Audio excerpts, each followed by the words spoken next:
Hello, everyone. This is your host, Deborah Poneman, and your Life Without Limits, where we share with our listeners knowledge and tools for shifting consciousness and reaching our highest potential. And I'd like to welcome you to our call with today's guest, Elisabeth Fayt, who will be speaking on the topic, Connecting to the Source of Limitless Power. Elisabeth spent 10 years as a private assistant to Canada's coffee king, billionaire Ron Joyce, founder of the mega chain Tim Hortons. During this time, she traveled the world working alongside global business leaders and learning how to think big. Combining her work experience with 18 years of study with the Masters of India, Elisabeth has a unique foundation for her very profound teachings. Her message bridges the gap between spirituality and business, illustrating the practicality of implementing spiritual principles in the material world. Today, she lives her dreams as an international speaker and spiritual luminary. She's a featured teacher in the Opus movie and appears regularly on TV and radio. She's the recipient of Global TV's Women of Vision Award, celebrating her philanthropic contributions to her community. And I might add, in my humble opinion, Elisabeth is one of the true luminaries of our time. She's a woman who embodies what she teaches and inspires me simply because she is not only courageous and knows how to create success, but she does it while she lives directly from her heart. And today I know you will all experience that, and you will also experience an exercise she's going to take us through in changing our consciousness, and she'll also discuss how we can go beyond the material and tap into the source of our limitless power. She's going to share practical tools that raise our consciousness, often quite immediately. She's going to discuss introspection and the question, what are you willing to do or not do in order to, quote unquote, hit the jackpot? And I am very curious to hear what that jackpot is. And also she's going to talk about what we need to lose in order to lose the limits. So it's all going to be wonderful. It always is with Elisabeth. Welcome, Elisabeth. Thank you for being on the call today. Oh, it's such an honor to be with you here, Deborah, today. Thanks so much for inviting me. Well, you know it's always a treat, and I know I, for one, always come out transformed at the other end of these interviews with you. I would love it if you could take a few minutes to share a little bit about your journey. I think that part of your life when you were the private assistant to Ron Joyce is so fascinating, but perhaps you could share with us what you believe to be the major turning points that allowed you to manifest your current level of success and become the spiritual leader and transformational leader that you are today. Of course, Deborah. I'll be sharing some of my experiences on the road with Ron Joyce later on in the call, but I'd like to just, begin by sharing that I was a very spiritual young girl, but really with not a lot of inner power in manifesting or in creating in the material world as a little girl. I was more spiritual-minded. And then in my 20s, I completely for some reason, put my spiritual life on hold. I didn't think I needed God or spirit or the spirit of the universe or anything, and I dove into materialism. I built a company with a couple of partners. I built a life of material, anything you could want. I was engaged to be married. I had a couple of homes and businesses, and materially my life was thriving. But that spiritual part was missing. And so I found myself quite empty and alone, and it got me to the point where I had to give up. I just had to leave this life. I broke up my potential marriage, my engagement to be married. I left with nothing. I left my businesses, I left my homes, the nice cars, everything. And here I was at 30, and I had lived the spiritual life, then I had lived the material life. And I realized now I was starting from scratch. I'm starting right from the beginning. What now? And I found a book called Where There Is Light by Paramahansa Yogananda. This book spoke to me. It was everything that my heart needed. It was that spiritual connection that I had been missing in the material success that I was experiencing. And I realized, okay, this is my journey, and my journey began. And the great thing about it is that as I began that journey, I was able to then attract and create all of the material at the same time that I was attracting and creating all of the spiritual. So I was able to blend the two. And I realized that just the spiritual alone, going off to a mountain and trying to meditate, that's not the answer. We are here in the body. We are here in the material world.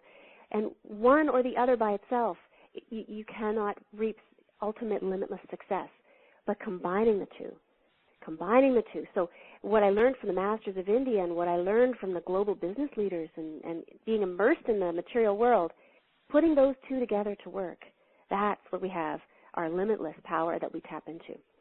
So it's combining that. And so that's my journey. And later on I'm going to share some specific stories that will hopefully inspire. Well, good. And we're looking forward to that. And I think that a great place to start is simply continuing what you just said. That the key is really blending the material and the spiritual. It's not, you don't have to choose between one or the other. And I know that, as you said, you have experienced really the outer limits of the material world, jetting around the world and all of that. And I know that you spend many, many hours in deep meditation and with spiritual masters. And I think one of the discoveries that you made is that you can go beyond the material to a source of limitless power. So I would just like you to just flow with your brilliance about what is the source of our limitless power, how can we blend the material and spiritual. Just take it wherever you want to go, because I always trust where you want to go. Thank you, Deborah. Well, I really, this is such a topic that just enriches my heart, so I am with such enthusiasm sharing it. When we associate ourselves with the material world, let's face it, we are here. But when we associate ourselves only with the material world, we become subject to material limitations. We want to manifest the BMW, or but what do we find is that, are we a vibrational match for that BMW? And if we are not a match for it, if we are not a spiritual match for it, it's not going to happen. So there we find ourselves immersed in limitations as opposed to limitless power and limitless opportunities. So we are in the material world. So how do we do that? We want to tap into the world of no limits, and that's the divine world. So what we want to do, and I love giving practical examples, if you want to know about someone, look to his friends, right? You want to know, what is this person like? Who does he hang out with? Well, if you want to have the limitless power of the divine and the divine world, then who do you have to hang out with? You have to hang out with God. You have to be connected to that divine source. And each of us, consider yourself like an iPhone or an iPod. You have to get charged just like them. You would not plug in your iPhone because it would lose charge. Well, we in the material world need to plug into that divine source in order to recharge our batteries, in order to recharge our connection, and to be tapped in. There isn't anything that you can't accomplish from one thing, power of prayer. When we pray, that takes away all limits. All bars are off. All rules are off. Love for God attracts him, and he says, I created you. You are my child. What do you want? There's no limits. So I want to focus. I want to start with the power of prayer, and I want to tell a little story. This is a true story about a little girl who was 7 years old, and her parents were celebrating their wedding anniversary. And on their anniversary, she gave them a very special gift. It was a letter. And because she's young, she had to have her brother help her write out the letter properly. And the letter told her parents that for 1 year, for the last entire year since their last anniversary, that she had been praying for them. Not only a little bit, not only once in a while, but 3 times a day. And in order to make them really truly believe her and understand that she's not just saying this, she went in detail to say, days when I was at school, I would make sure that at lunchtime when we were in the lunch classroom, before the kids would eat, I would stop to say my prayer for you. And even on weekends and holidays, I would make sure that whatever we were doing on a Saturday or Sunday, that the first thing I did when we woke up, I would say my prayers for you. And at lunchtime, I would always make sure, and at nighttime before I bed, I did not go to sleep without saying a prayer for you, the both of you. And we can only imagine what would she pray for? Perhaps pray that they were happy, pray that they would be healthy, pray that their connection with God would be strong, pray that they would all be happy together as a family. Now, can you imagine being a parent and receiving that letter? I mean, it just brings tears to my eyes thinking to have a child that would be so in tune and would do that for you. Now, that is tangible. Can you imagine the gift that would be? Now, let's take that into our own lives. What would happen?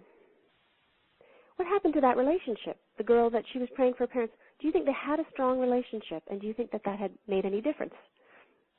And of course it did. It also made difference in the girl, because 3 times a day she was focusing on connecting to the source and sending that source energy to a specific need, to a specific wish. So today, I want to focus on us, on your lives. What is it that if someone said, okay, if you were going to pray for something 3 times a day, what would you pray for? Would you pray for your business, if you own a business, or your work environment? Would you pray for your parents? Would you pray for your children? Would you pray for your marriage? Now, we're not limited to just praying for one thing. This little girl chose this for a year. We can pray for several things. But what if we just chose one thing, and even for a week, prayed once a day for that one thing? Massive changes. Removing all limitations. Changes in energy, changes in consciousness for what you are praying for and for yourself. So let's do this experience, and I want to teach you how to pray, because there are different ways to pray that are more effective than others. If we pray and our mind starts to wander, we're not connecting. We're not really doing much. Just go do something else. Don't pretend to be with God when you're not with God, because that's actually a little bit of an insult, isn't it? If someone sits down with you and then they're on their iPhone the whole time, and then they get up, it was nice being with you. Well, God would feel the same way. And if we want to raise the limits and remove the limits, we're going to need to learn how to really connect. So I want you to think, what in your life, if you were to pray for something, what would need your prayers? And I want you to focus on that now. And let's start a habit of praying for this.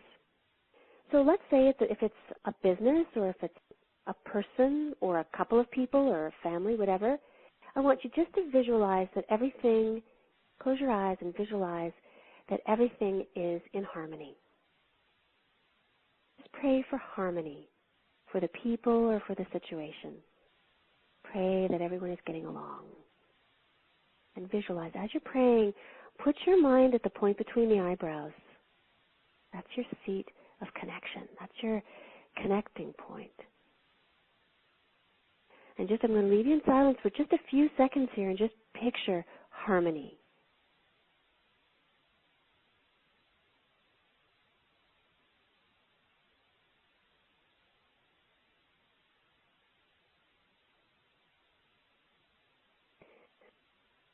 Now, picture that connectedness to God. Picture that whoever you are praying for, whether it's the business or the people, picture that is connected, really connected to God, that the source energy is sustaining it and is connected. Take a few seconds for that.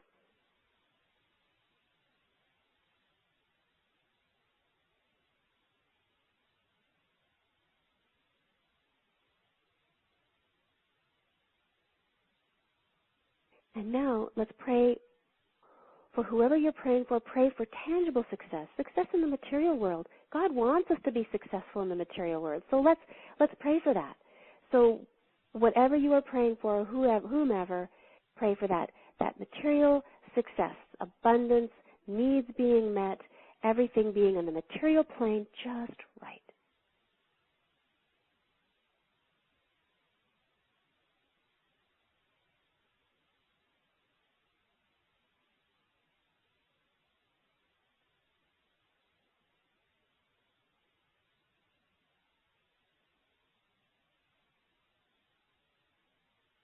And now, let's pray that we are, either the people or the business, is fulfilling its purpose. So if it's two people, that they are providing for each other or providing for the universe what they intended to be here for, the purpose of life, the purpose of business, the purpose of a relationship. Just pray that the purpose is being fulfilled, that the Dharma is being fulfilled properly according to God's divine law. You can pray for that. Visualize that it is already done, and just spend a few moments in that.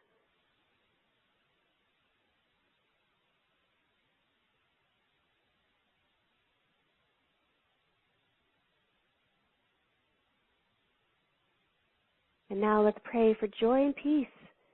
Joy, peace, happiness. And spend a few moments with that.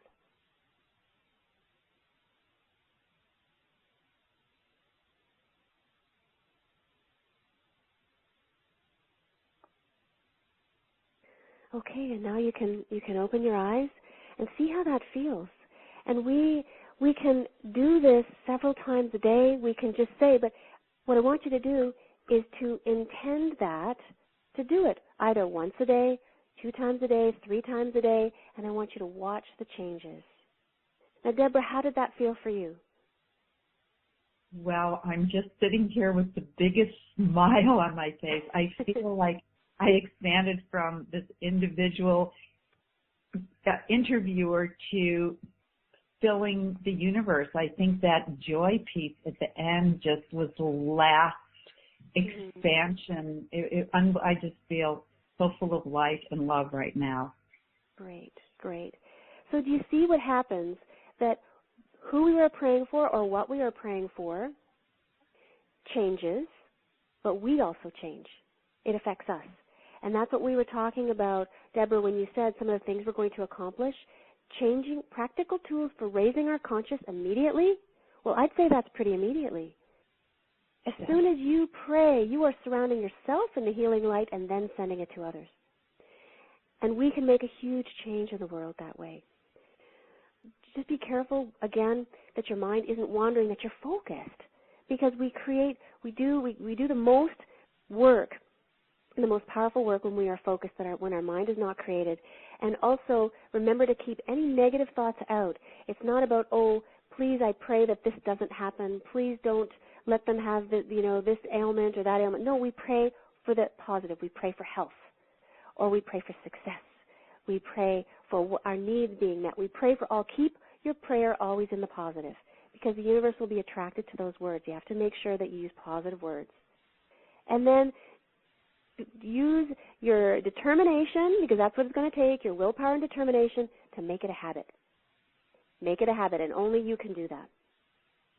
So I really want to stress the power of prayer. Power of prayer connects you to the source. And from that connection, then everything else is where the limits are removed. Everything else, you can move and live and have your being in the material world, but you can have the divine attributes governing. You can use the divine laws for it. It's, the masters say, to be in the world, but not of it. So yes, we are in the material world, but we are not of it. Our feet are on the ground, our head is in the clouds, and that's the way I want you to picture your life. I remembered just recently, I allowed myself one day to get involved in the drama. I was in a conversation with someone, and they were sucking me into the drama, and I know you've all been there. We've all, gotten ourselves sucked in, and I felt my whole vibration change. I was getting sucked into the drama of how a person was behaving. And I allowed my whole vibration I did not feel the joy, I did not feel the connection or the love. And all of a sudden, after I finished that call, Literally, as soon as I put the phone down, I got a text from one of the monks that I study with. And out of the blue, and there are no coincidences, out of the blue, he texts me, Elisabeth, remember, God is the only reality. Remember, God is the only reality. And immediately, I resumed my connection. And I looked at myself, introspected, and I thought, I allowed myself to buy into that drama, didn't I? Now, I immediately got out of the drama. I prayed for the person who the drama was surrounded. I prayed for that person, which then raised my consciousness, and I was able to lift myself up. And since that moment, that happened a week ago, I have been able to maintain that high consciousness. Just keeping on thinking that one thing. God is the only reality. God is the only reality. Why are you giving attention to this other thing? Do you not love God enough? And God says, do you love me so little that you would allow that to take my place? God is a very jealous God. He loves our attention. So, and again, why do we want to connect with God? It's who you hang out with, who your friends are. That is going to determine what are your limits. You want to be a master painter, then hang out with virtuosos, hang out with painters. You want to beyond all limits in art, that's what you want to do. If you want to be beyond all limits in spirituality, hang out with saints, hang out with God, and then you will remove all those limits. Now here I want to express a prayer that was said, this is an actual prayer that was said by a woman. She said, Dear God, I am happy to report today that I was able to refrain from jealousy, unkind thoughts toward others, and negative thoughts toward myself and my work. I did not gripe or complain or indulge in any moods of self-pity. I want you to know, God, that I have done my best to be positive and kind in my thoughts today. But in a moment, God, I'm going to get out of bed, and I'm going to need all the help I can get.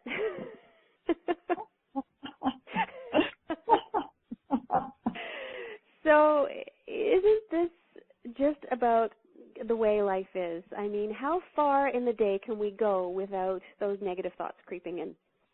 And, you know, life is a challenge. And Yogananda says that life will have its ups and downs. Life is like a pig's tail. You straighten it out, and it just curls right back again. And what the trials are there to do is to show you who you are, to show you who you are. So you want to rise above it. And so I want to start going into why are the trials here? It's a mirror back to us to see where must I change. So there's a story of in the ashram where I served and lived and studied. There was the head of the ashram, Dayamata, beautiful saint who just passed away a few years ago. And she had many assistants, and some of the monks who assisted her, she had many at a time. One of the monks was Brother Jayananda, and he would, Dayamata would call him and say, Brother, I need you, could you come up to my office at once? And so he would stop what he's doing, and he's in another building, and he's racing there, and he's running up 3 flights of steps, and he gets to the top, and he's huffing and puffing and panting, and she would make him wait outside the office because she would not allow him into the office in her presence until he was completely calm and peaceful. And so he would wait, and he knew. He would even know ahead of time, I can't go in, I'm going to get myself calm. And so one day he got himself really calm, and he walked in, and she smiled, and he said, hello, brother, and she said, hello, brother, and he sat down, and the first thing she said to him was, brother, are you happy with your spiritual life? Are you happy with your spiritual life? And here is a monk of 20 years, serving, dedicated his life, does not have a life of his own with a family and job and needs and joys and fun times here and there. This is a man of service. He's dedicated his life to serving God. And here she is asking him, but you know what his answer was. No, Dayamata, no, I'm not. What can I do to change it? Now, do we ask ourselves those important questions? The quality of your life can be measured by the quality of the questions you ask yourself. And this is introspection. And so, you know what? You know what hitting the jackpot is, Deborah? It's introspecting. You know what you hit when you introspect? You know who you find? The jackpot is you. You find out, what do I need to change about myself? And that is the jackpot. Because if we don't find what those things are, we go through life and we get the whispers, people in our lives tell us you need to change, and you go, no, not me, I'm not going to change. How dare you say that? You're off my Christmas list. How dare you say that I need to change this? You need to change. And we have all of these, people in life is trying to tell us where to change. The only way we're going to know is if we introspect. So that is the jackpot. How do we learn? What do we need to change about ourselves? So I want to do a little exercise. And we're going to do a little exercise in introspection. And we're going to learn about ourselves. And just be very honest with yourself. It's okay. One rule I'm going to say is that we don't beat ourselves up. Even when I had realized that I had sunk into the drama, I laughed because God was on it. I got the text literally. It was within seconds I got the text that said, God is the only reality. It was God talking. I am the only reality. What are you doing? So I laughed because I've already forgiven. There's nothing to forgive. So as we go through this exercise, there is nothing to forgive. The jackpot is knowing, is the awareness of, wow, I just figured out something I've got to change, and this is exciting and this is fun. So close your eyes, and let's just get into that space of willingness to change. We need to be there. That willingness to be honest and open with ourselves, and we're going to connect with God. God is right here. He's not off in the clouds somewhere. He is right here, and He wants us to change into a more of a divine being. He wants us to express our divine qualities. So close your eyes. And as I say these, this is for you to introspect. In my day-to-day actions, am I quick to anger? Or am I becoming a more peaceful person?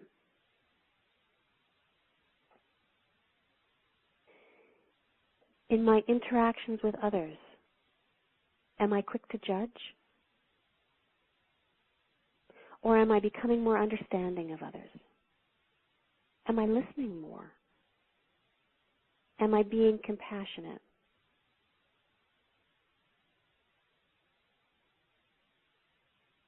Is my life moving more toward loving others? Am I accepting others more? Is that where my life is really moving?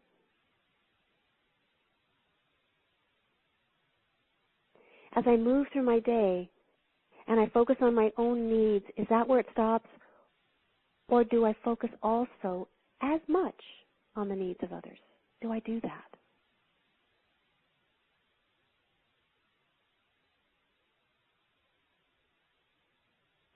How do I treat the people I love? How really do I treat the people I love? How do I treat and interact with the people I briefly know or briefly meet, like a store clerk or someone with whom I just brush up against? How do I interact with them? Am I impatient if they are slow? Or do I show infinite patience, infinite kindness? Do I give them my full attention, even though I may be only with them for a short time? Do I give them my full attention?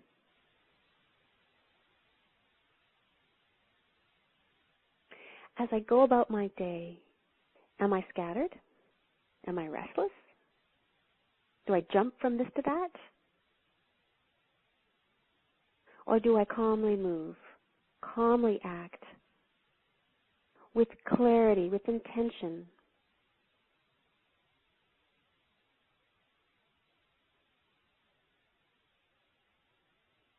How do I behave when no one is looking? Am I honest, even though I would have the chance not to be, without being caught? Do I work enthusiastically, willingly, even though no one is watching? How do I behave?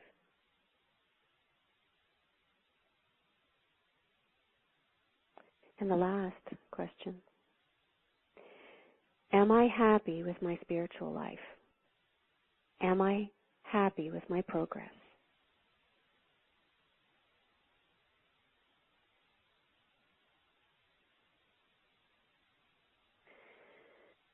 Okay, so you can open your eyes, and Do you see that this is hitting the jackpot? If we don't do this, what happens? We're on that roller coaster. We're on that hamster on the wheel. We're a lot of motion, but not getting anywhere. It's like a rocking chair. A lot of movement, not getting anywhere. And so this is hitting the jackpot. Introspection is hitting the jackpot. We each have the opportunity daily to do it. Now, I want to urge you all to keep an introspection journal. I do it. And I'll give you an example of some of the things that, I'll be very vulnerable here, some of the things that I've put in my journal. Arrogance, boasting. This is something that a year ago I put in my journal as one of my weaknesses. Now, I have always coached people on whenever you write something, make it positive, never write in the negative and that sort of thing. This is the one time where I say it's okay. Because what we're doing is we just want to identify it. We're not going to stick there. We want to identify it, and we're going to make a change.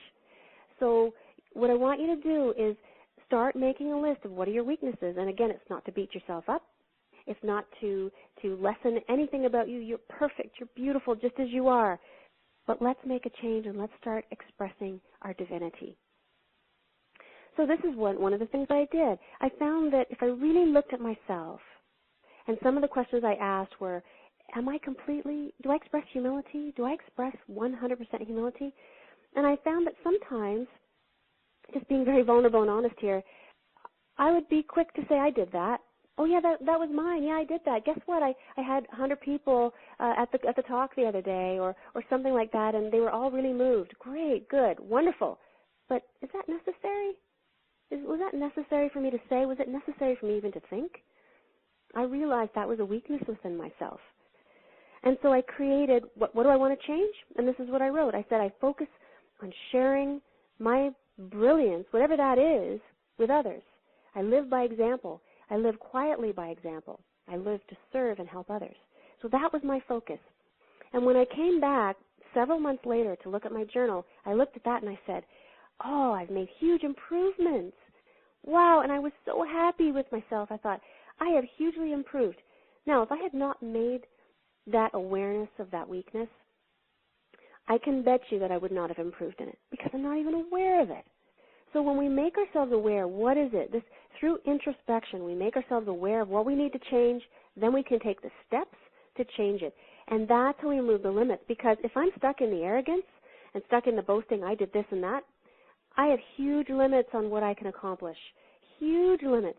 The moment that I let go of that ego and live in that valley of humility, that's when God can pour in the rain. He can pour in the abundance. So I want you to take a look at, when you do this exercise, make your own introspection questions. The ones that I just put a handful of questions. You can do the same thing. Am I expressing humility? Am I expressing love? When you look at chart some of your weaknesses, use that as your introspection guide. So one of the questions on my introspection sheet might be, am I practicing humility?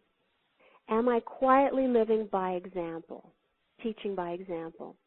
And so those are the things. You create your own introspection sheet. How do we start changing those things? I want to give you some tools on how to do that. And the way I would describe it is to spiritualize your life. Spiritualizing our lives connects us to the divine.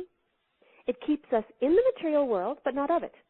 So we live in the material world, but we have our being in God, in spirit. Everything is a choice.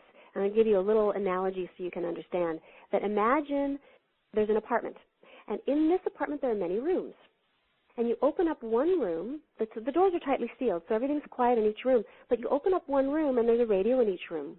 And in the first room, you hear nice, peaceful Chopin, a beautiful composer, classical, soft, very peaceful, and you go into that room and you feel the vibration of peace.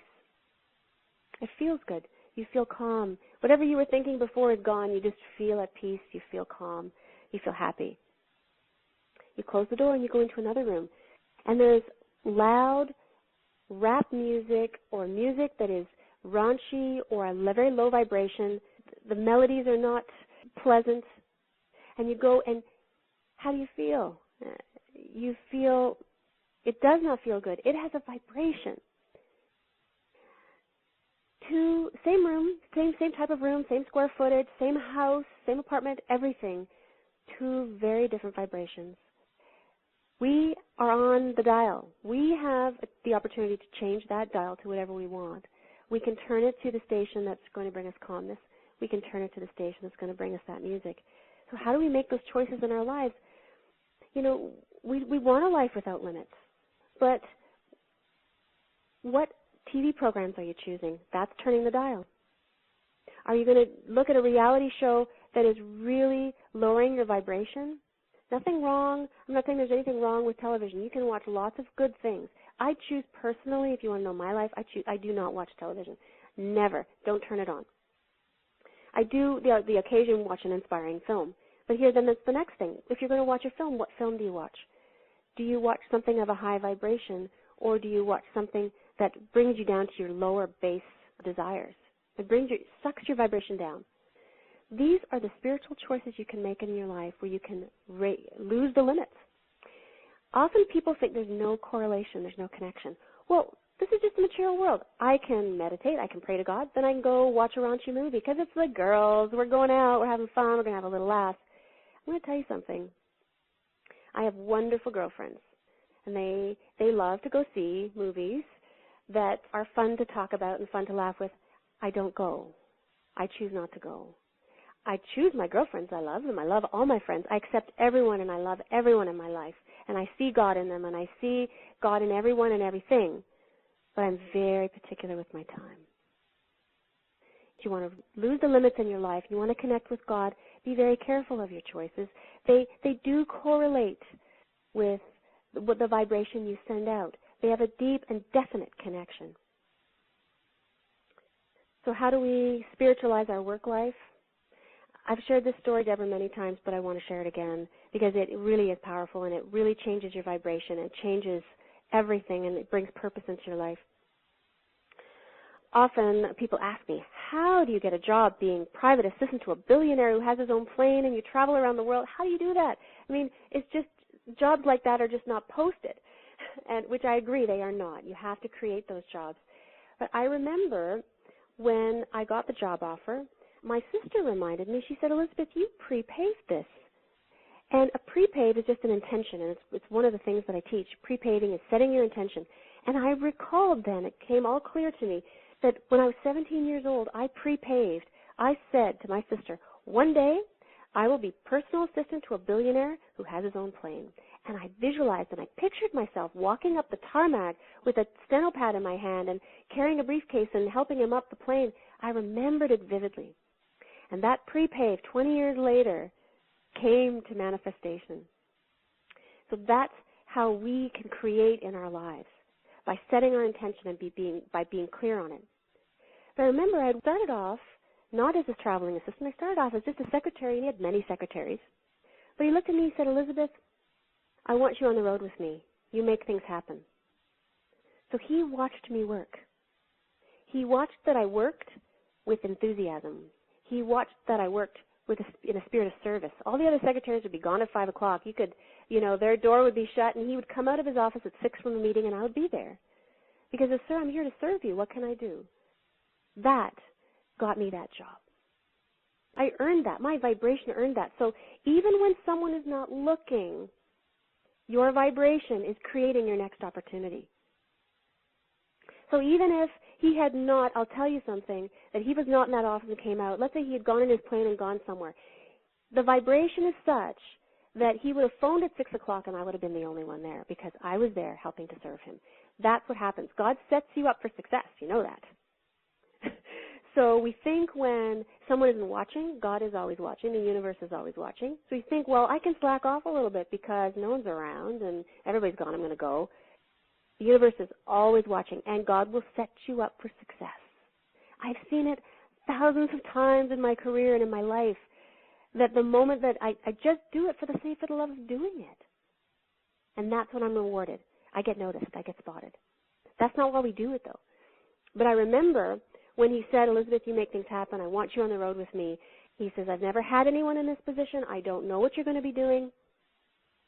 but all I can say is do one thing for me, please. He said, add value to my life. Add value to my life. And so I made that my mission. I pre-paved every day, and I wrote in my journal, I add value to Mr. Joyce's life. And I made that my goal. That service was my goal. It had always been my goal. But now he actually put it in a one-line job description that made it clear, this, Elisabeth, is your goal in life, and this gave me purpose.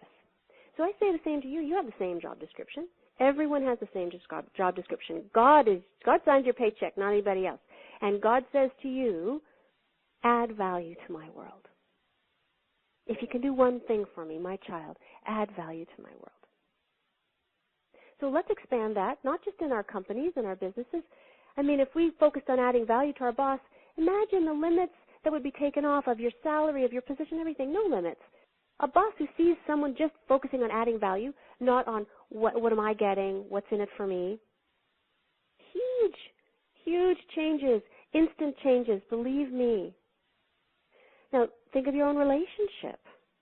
What if you took the focus off, how am I being treated? Which is so natural. It's the human psyche. We all want to be treated well. We want to be loved. We all want to be noticed. But if we took that off and we said, how can I add value to my relationship? How can I add value? Well, everything would change. There would be no limits to the love you could experience. There would be no limits to the type of relationship you could experience. I have that. I have a wonderful relationship. I say to my husband every morning, whether it's out loud or inside, I love you more today. And then the universe brings me more to love. That's my intention. Instead of focusing on what's in it for me. I look within, and I've said this before, change no circumstance in my life, God, change me. Why don't we all do that right now? It's a very powerful affirmation, and I want you to experience it. Close your eyes, because we're making a change here. And sometimes change is not easy if we're stubborn and want to hold on to our own ways. So go into this being willing to change, enthusiastic to change. I want to change. Okay? So let's do this first. I can change. You can say it after me if you're listening. I can change. I have the will to change. I will change. I can change. I have the will to change. I will change. I can change. I have the will to change. I will change. And now I want to change one habit with you right now. We're going to change one habit. Think of one thing, as we were going through so far, the things we're talking about, one habit that you would like to change. And I want you to focus on the new habit that you want to adopt. So focus on not on the old, but the new. So we're going to release the old, and I want you to focus on the new. Now I'm going to send Reiki to everyone, so I'm going to put energy to it right now. So as you're sitting, and as you're thinking of this, I want you to picture yourself expressing with this new habit. Picture yourself in your daily life, just in the day-to-day. Picture it as clear as day. And spend a few moments in that picture with that vision.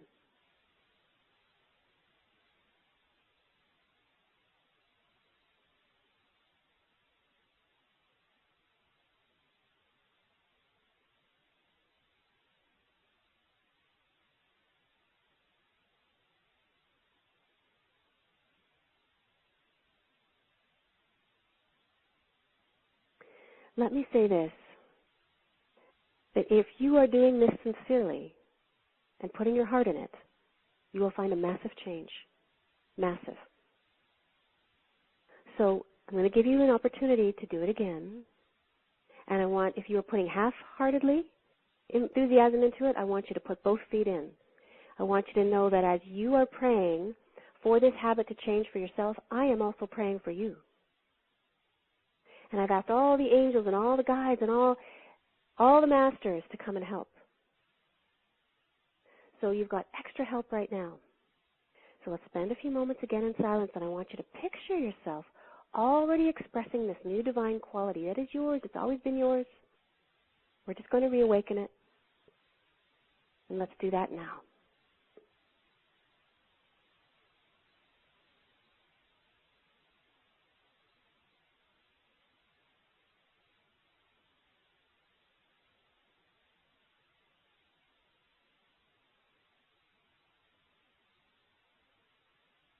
And now let's end this little session with the affirmation, change no circumstance in my life. Change me. Change no circumstance in my life. Change me. Change no circumstance in my life. Change me.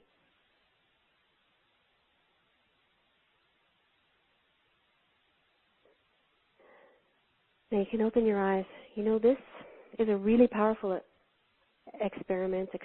It's a really powerful exercise. I urge you to do it all the time. When you do this, whenever it's guided by myself or someone, I've gone and I've been in guided sessions with the monks when they do this for me, and I find I just get extra power. But you don't need anyone to guide it for you to have the same power, because you have the ability to tap into the source. You don't need anybody's help to tap into the source. You have a direct link, a direct connection. So when you sit to do that and you say that affirmation and you say, okay, God, I want to change this in my life, you think God's going to kind of take a back seat and say, yeah, you're on your own, kid? No, he's going to be right there, but only as close as your consciousness allows him to be. And what I mean by that is that if the mind wanders, you're done, you're off, he's gone, because he is as close as you allow him to be. God is closer than your heartbeat. God is your heartbeat. He's beating your heart. But if you're thinking of something and your mind is not in it, and your heart's not in it, you will get out of it what you put into it. You'll get out of your spiritual life what you put into it. So that's why one important question in the introspection, and whatever your questions are, they'll be unique to you, but one that you should have always included is, am I happy with my spiritual life? Am I progressing? Because that's the key. Doesn't matter how many mistakes you make. Doesn't matter how many times you fall. God's there to pick you up. The key is, am I progressing? Am I every day getting a little closer? Am I getting a little closer? Am I becoming more of that divine being that I know I am? You know, I just recently saw Oprah speak, and she was phenomenal. And she was saying one thing she shared. She said out of the thousands of interviews she did, and you know the people she interviewed politicians and movie stars and some pretty powerful, famous people. And you know that every single one of them said the same thing after every interview? They all said, how did I do? Was that okay? Was I okay? Every single one of them. Now, what does that tell you about people? What does that tell you about us? What does that tell you about you? What we want is we want to be acknowledged. We want to be noticed. We want to be loved. We want to be acknowledged for who we are. You know, when we're on trial, when we've got trials and tribulations and challenges, all it is a package delivered to us to help us know who we are. That's why introspection is important. It helps us fall in love with ourselves. It helps us change the things we want to change to become divine, the divine beings we are. Now, Oprah said, if we know this about ourselves, if we know that what we want to do is what we need the most is be acknowledged, then when we are with others, if we want to be of service,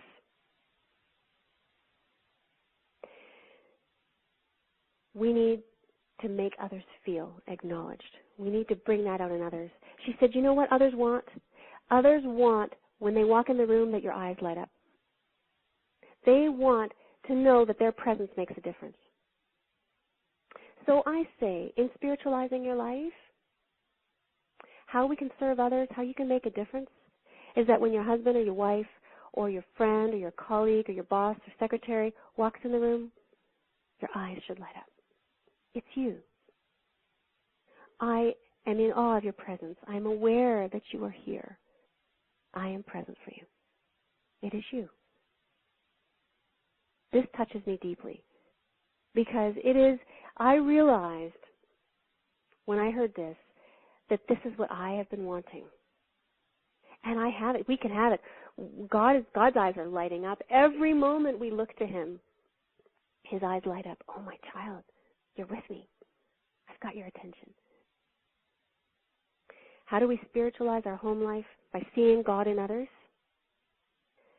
We are stuck in the material if we just think that we've got a husband and wife and children and friends and family. We're stuck. We're living with material limits. If I think my husband is just a man, I am living in the limits of a human being. I am living within those confines. I choose not to. I look at my husband as God loving me through that form. And therefore, His love for me is limitless. His love for me has no end. Even when I think he has every right to be moody right now because I've done something or something's happened or whatever in the material world, which is so limited, grossly limited. But I know that it is God living and existing and loving me through that form. And so I know that He has infinite patience with me. I know that He has infinite love for me. How does that change a relationship? Immensely. When I know and spiritualize my relationship by saying the purpose of my relationship is to find God, nothing else, not because I have someone to go to movies with or someone to spend national holidays with, which is, I've always loved that line. Companionship is good, and that's what a relationship is for as well, but a relationship is to help you find God. So if I'm ever feeling insecure in my relationship, or if I'm ever feeling like I'm missing the point, I say to God, spiritualize my relationship. I want to feel you in here. Because spiritualizing our lives does not mean going into the clouds. It means bringing God right where He's placed us, bringing Him here. Yogananda, who's my guru, whom I follow his teachings, he had appeared to one of his disciples or followers one time, and he said, and the devotee said to the master, "Master, we all love you. If you just manifest yourself, show yourself to all of us." And the guru said, "If I did that, they wouldn't change. They must raise to my vibration. They must raise to my vibration and bring me into where they are." We can do that. We can bring God into our lives just by that. By, like I said, spiritualize my relationship, God. Spiritualize I say that all the time about my business. God, spiritualize my business. I need your spirit as a thread running through my business. I need that. Spiritualize my business. And then I pray for my business 3 times a day. Massive changes. We have to remember the purpose of why we're here. We're here to find God. So when we have children and they're driving us crazy, what are those? What is the purpose of that child? We have children to teach us to get closer, to teach us to get out of ourselves, to teach us to love someone more than we love ourselves. And when we realize that God is in that little form, I know that God is in the form of my son. He teaches me so much. We have a little ski chalet, and we were skiing, and we were having such a wonderful day. And I said to my son, Adrian, Adrian, wasn't it the perfect day? Just, the 3 of us, family, spending time together in nature, in skiing and fun. Wasn't it the best? And he says, no, Mom, God is the best. God is in that little child reminding me that God is the only reality. God is my reality. God is your reality. So we want to spiritualize our lives, but what are we willing to do to get there? We want to live a life without limits, but what are we willing to do? What are we willing to give up, and what are we willing to do? In the ashram where I served and studied, there was a monk, Brother Primamoy, who was in charge of all the postulant monks who came in. And at the beginning of their training, he would say to them, okay, my young monks, are you willing to do what it takes? He says, I'm going to give you rigorous training. You're going to have to do things you don't want to do. You're going to have to give up things you don't want to give up. I'm warning you. So I'm asking you, are you willing to do what it takes to find God? And I'll rephrase that, to find freedom, okay? Because we're not all living in an ashram. And really when we seek God, we're seeking freedom. We're seeking our soul freedom. So are you willing to do what it takes? Now all the monks would say, oh, yes, brother, I'm willing, I'm here, aren't I? I've given everything up. I'm here, I'm willing to do what it takes. And then what would happen, in the experience he would find that life would go and the teachings would go and the training would progress, and he'd come to a point in the devotee's life where he would say to the young monk, he would say, you're going to have to give up that attitude. You're going to have to give up that habit. And it may have been a habit of, we're going to go through some of them, of moods or something. And then the devotee is quite close to that and says, I'll do everything, but not that. I can, everything I can do, brother, I can do everything, but just not that. I've got to hang on to that. You see? And really, we are like that in our lives. We want life with no limits, but are we willing to give up some of these things? There's a story of a man who was rock climbing, a big rock, and he was doing this. He had ropes and things like that, and he was pretty safe, but something had happened. His equipment was faulty, and he found himself falling. And he fell and he was getting injured, and he was falling down. Finally, he was able to manage to hold onto a branch, and he held on for dear life. And you can imagine what's thinking, like he's on the edge of this branch, and he doesn't even know how he's going to get to the edge. Like he has no footing. And he's starting a little bit to panic, and then he started to pray. And he shouted out loud, no one was around. And he said, is anyone up there? And a voice came. And the voice said, I am here. I will help you. And he said, this voice came out of nowhere. But he believed it. No one else was around. But he said, okay, are you God? Are you God? Is this God talking to me? And he says, yes, it is. So he said, help me, God. I'm going to die here. Help me. He says, well, you're going to have to follow my instructions. He says, anything. Tell me, God. What do you need me to do? What do you need me to do? And God said, okay, I want you to jump. What? Are you sure? God, are you sure that's what you want me to do? And God says, yes, I want you to let go. Let go of the branch. You'll be fine. Let go of the branch. And so the man, he didn't even really know what was going on. He was just scared, and this voice is coming, and he's confused, and he's ready to die. And so he looked up and said, is there anyone else up there? So he didn't like God's answer. And really, this is our lives too. We ask God to chisel our lives. We ask God for help. But are we willing then when he says, okay, my child, I'll give you limitless power. I'll give you a life without limits, but are you willing to release this, this, and this? And Deborah, as you and I were just talking today, we came up with the slogan, you must release to receive. And if we want to receive this limitless power, these limitless gifts, we must be able to release those things that are holding us back. So what are we willing to lose? Are you willing to lose? Let's go through them. Are you willing to lose moods?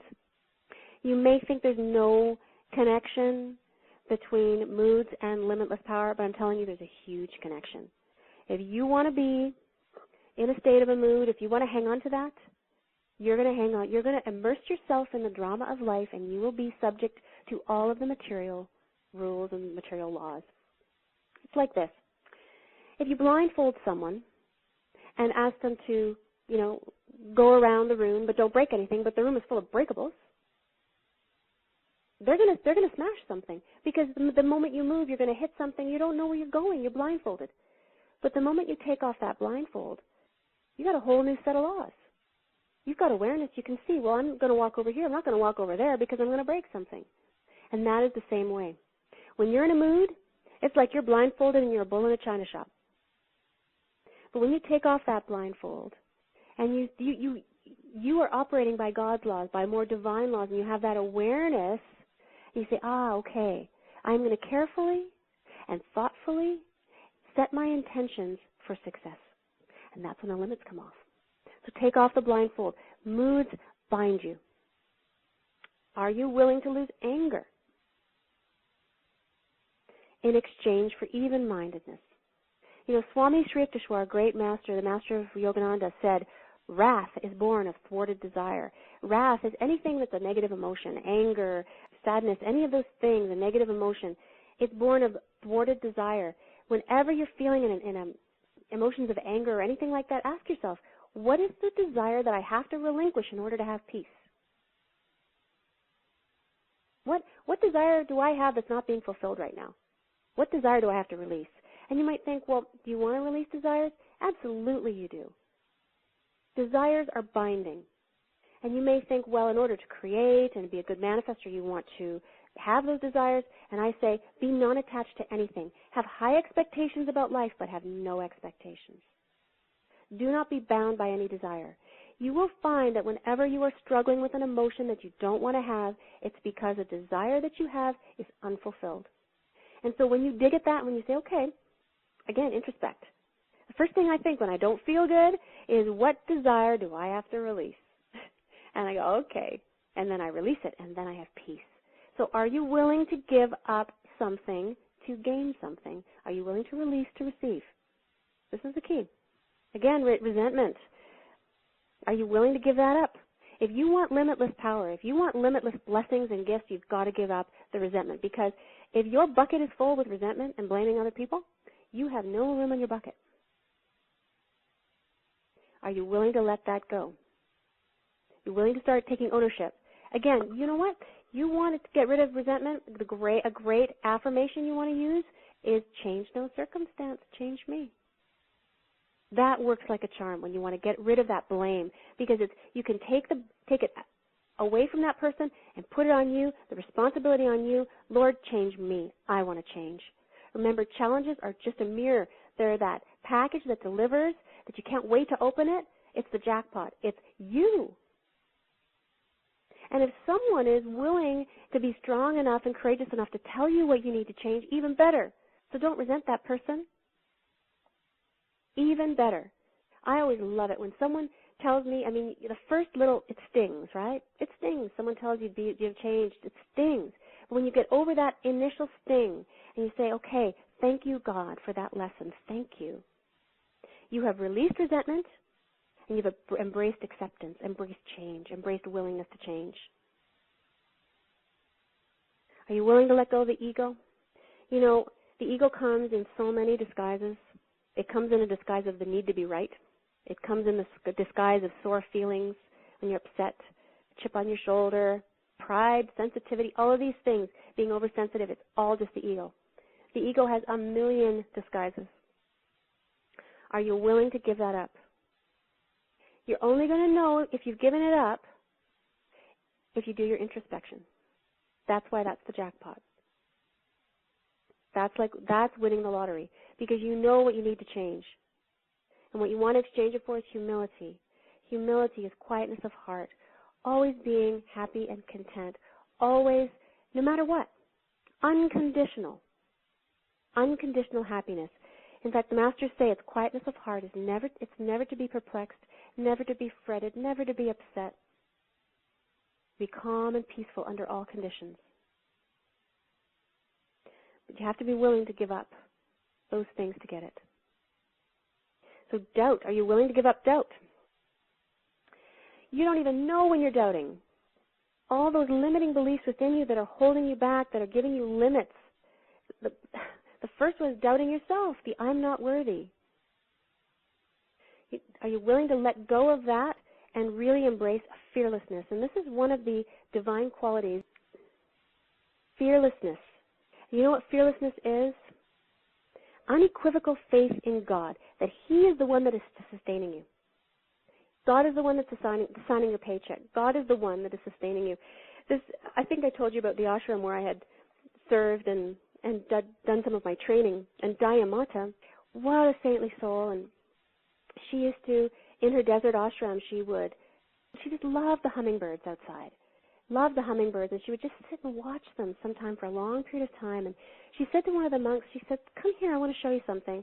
And she watched the hummingbirds one day, and they were fighting over a piece food, a morsel of food. And she said, look at them. They're behaving just like humans. They don't know there is enough to go around for everyone.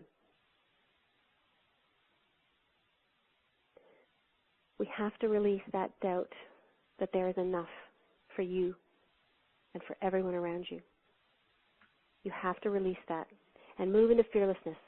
I have challenges, believe me, in my business. My business is a huge success. I'm happy. I love it. It's work, but I love it. It's not even work. I have challenges in my business like anyone else.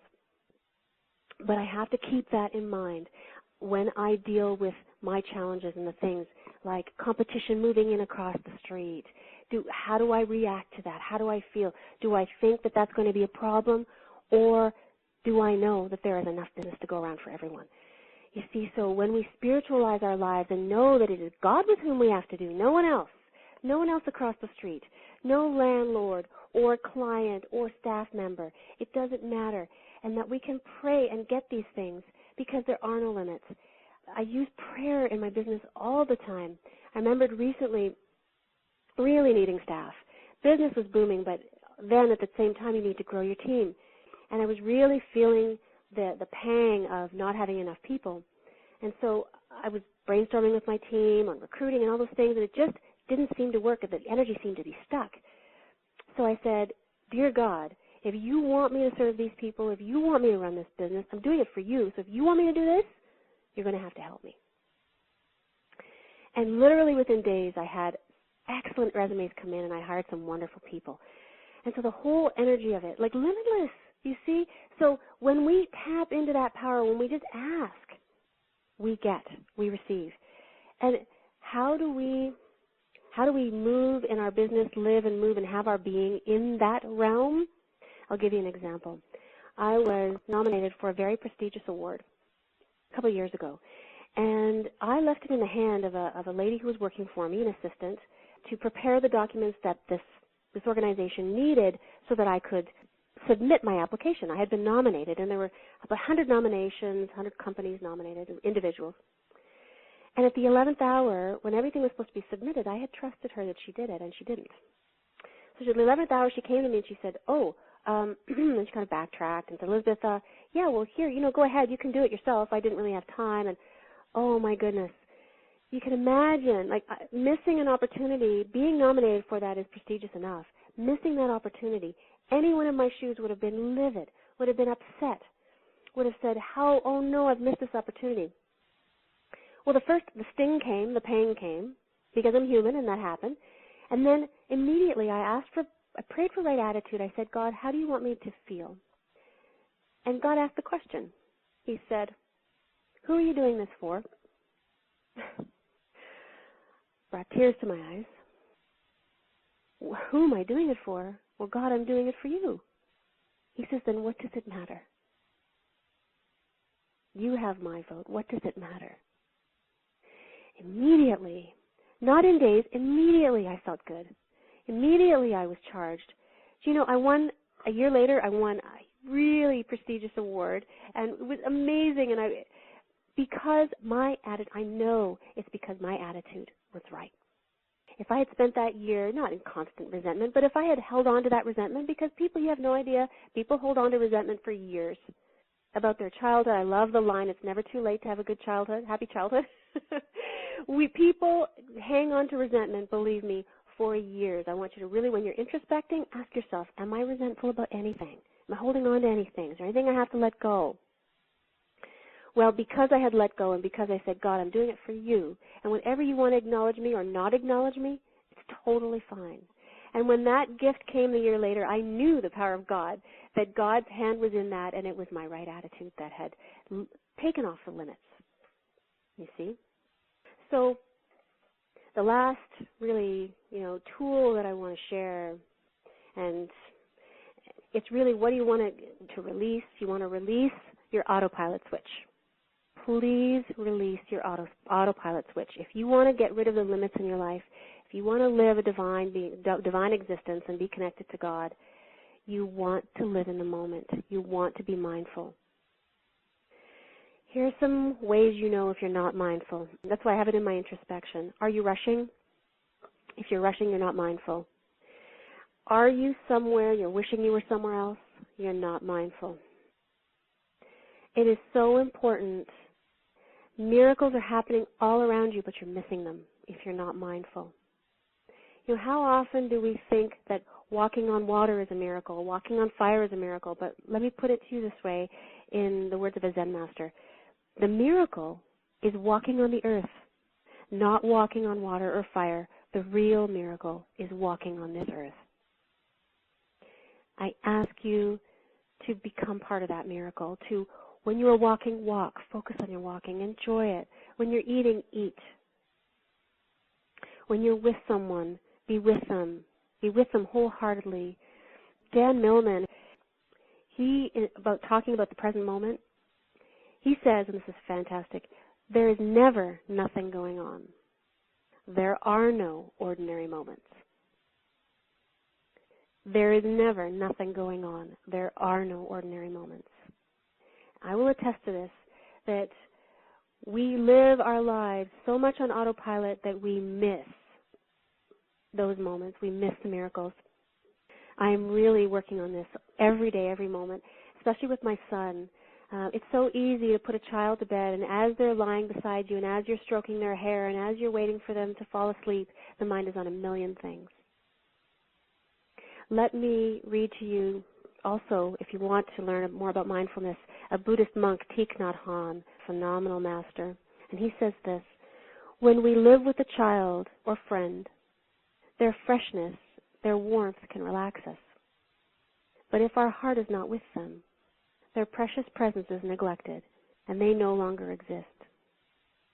We must be aware of them to appreciate their value, to allow them to be our happiness, to fuel our happiness. When you're with someone and you are not with them, you are not fueling them, they are not fueling you, you are not connected to the divine. Your mind is somewhere else. I urge you to be present. You know, prayer and connecting, it makes a difference, and I want to end with an experience. God has no favorites. God is not with the saints more than He is with you. He is just waiting for you to open your heart to Him, to His presence. So I want to end with a little bit of an experience. Just close your eyes. And I want you to realize how special you are. I want to take you to the moment where God created you. His focus, His universe was running, but His focus was not on the universe, His focus was on you. He was creating you. This being who created you in perfection, in divine blessedness, this being loves you. This being sustains you and wants to sustain you. This being wants to shower you with everything you've ever wanted or needed. This being is always there. This being wants you in the material world to express the uniqueness He created in you.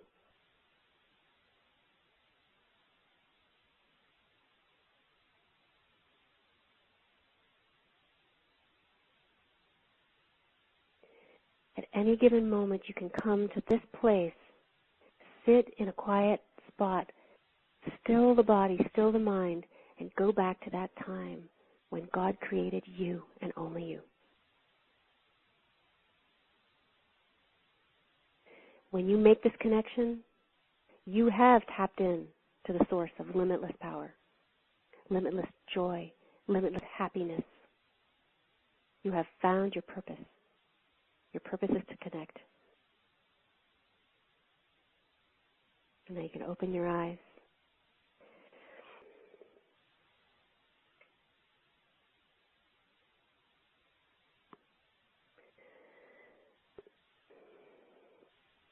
Well, I am relatively speechless, but I just want to say that obviously God created you in divine blessedness for us to learn from by your words and by your example.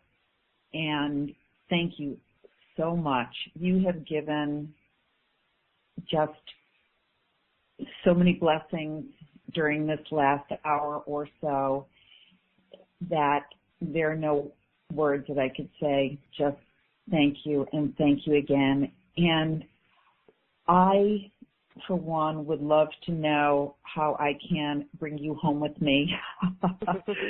I could have some of you, a hit of Elisabeth every day. And what I get from you, and it's not even a hit of Elisabeth, it is the divine working through you. And I think one of the reasons why I love being in your presence and listening to you is because what you do is you make me feel good about myself. You make me feel divine. You make me know, you allow me to know that God really, really loves me, has my back, is there all the time, and that is such a gift that you've given all of us today. So what do we do to get more of Elisabeth? What have you created for us?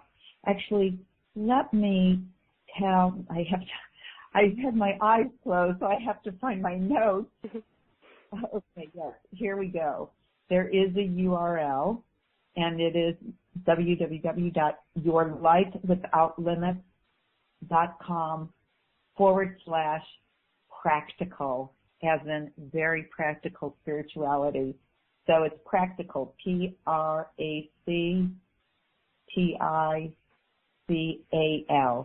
practical. So what have you put together so that we can take you home with us? Mm-hmm. Well, Deborah, if anyone here has enjoyed this hour and has gotten some valuable nuggets, what I have created is 12 hours of valuable nuggets, of valuable stories and tools and life experiential sessions, just like you had today. These 12 hours are separate 1-hour talks, and each is a different topic. So one might just be on the law of attraction, just to learn the law. What are the things you're doing that are holding you back? What are the little tips that you can change and shift your consciousness immediately? Another talk is just on the law of allowing, how to be happy amidst the world of different relationships and personalities, and how to be happy and even-mindedness and peace, how to have peace in the world. That's just one talk. Another talk is just how, when we talked about spiritualizing your life, I have a whole hour on just that, spiritualizing with not what I've talked about here, but all new material, how to spiritualize your life. Another one is an hour talk on just meditation, how to deepen your meditations, how to meditate. If you've never meditated before, you'll learn how. Another one is on how to reach your goals. People make really simple mistakes. Quick shift, total paradigm shift, total paradigm change, but you have to know. So these are some of the classes. They're really powerful. If you like my style of stories and teaching, it is exactly like that. You get 12 hours on different powerful spiritual and practical topics, really practical stuff, on how to help you cope in challenges, how to help you live without limits, how to help you be a good manifester, how to be happy, all these things jam-packed into these sessions. During some of these sessions, do you take us through some of these processes like you did today? Every one of them has experiential sessions in them. So we're either doing guided meditations. There's a guided meditation at the end of each. Some of them we're doing even healing sessions. It's really life-changing, honestly, life-changing. Well, I have no doubt that any one of these would be life-changing, and I love that there's also spiritualizing relationships. That's a wonderful one, and I think you mentioned developing your intuition. That's something that we all want to do. Yes, and yes, there's a whole hour just on that. It's really powerful. Everyone needs that one. Yeah, creating that crystal clear intuition. Well, thank you for creating that package, and I want to give the URL again. It's yourlifewithoutlimits.com/practical. And I just want to ask you, I know that so many people have taken advantage of your teachings in one way or another, and I was wondering if you could share perhaps what people can expect expect, maybe some shifts they can expect in the short term, like maybe even right away from putting your knowledge into practice? And what can people expect in the long term by applying what you teach? Mm-hmm.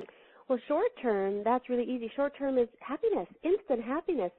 When someone, it's like the feeling of the blindfold coming off.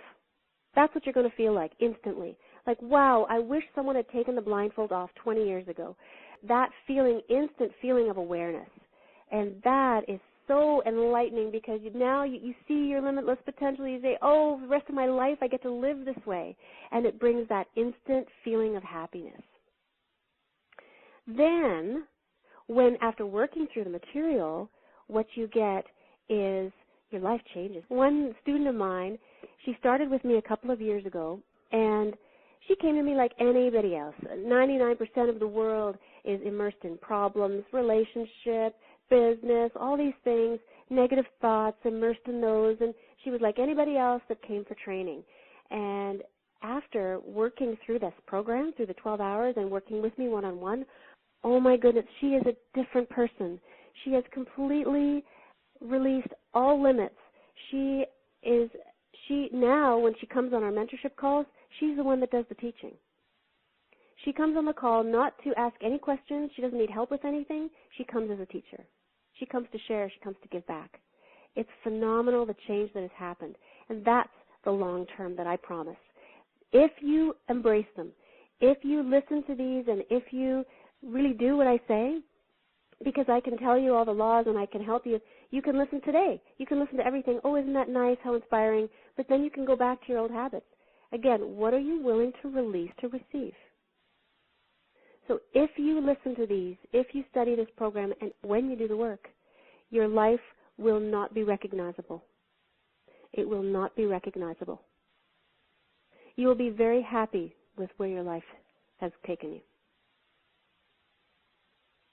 Well, that is an excellent long-term benefit.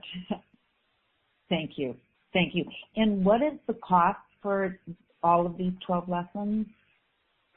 Well, normally it is $500, but we've got it, I believe, for $97, right? You do have it for $97. Yeah. So it's a pretty good offer. Yes, and thank you for offering that to our community for $97. We all greatly, greatly appreciate it, and we promise that we will put the knowledge to great use. And because I think that what you do is you make it easy. It's like some of the things that you taught today, when you did the exercise, I can change, I have the will to change, I will change. My little voice in the back of my head was, oh, yeah, I've done this before, I will change, but then I never do. And I have to tell you, Elisabeth, then you asked us to think of something that we wanted to change, and I thought of the same thing, which it has to do with the way I eat, because I don't cook, but I like to eat healthfully.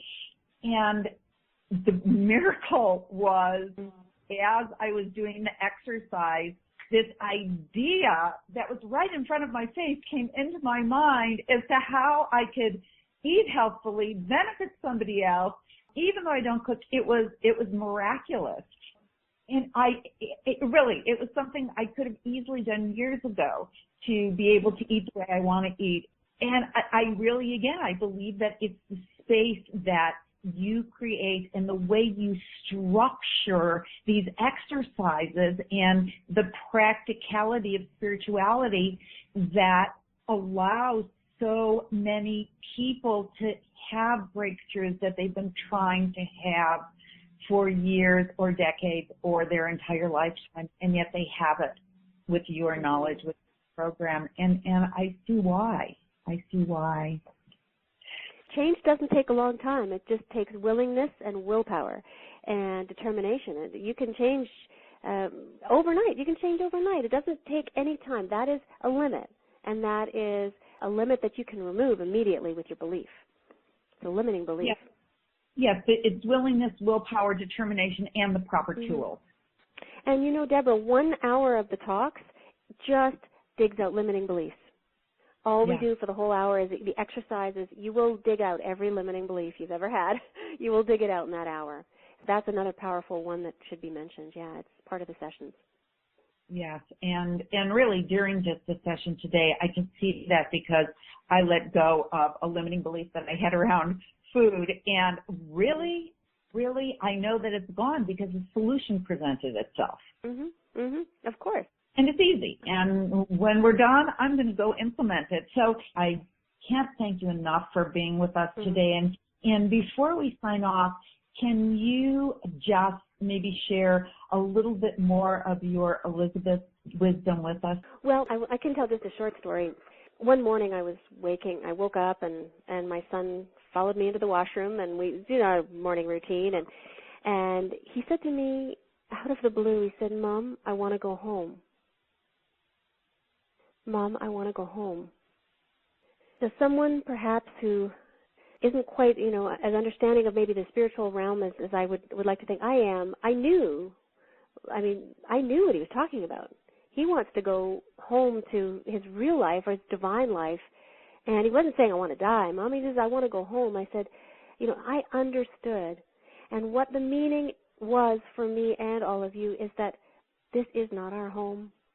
Yes, we are in a material body and we are living a material life, but this is not our home.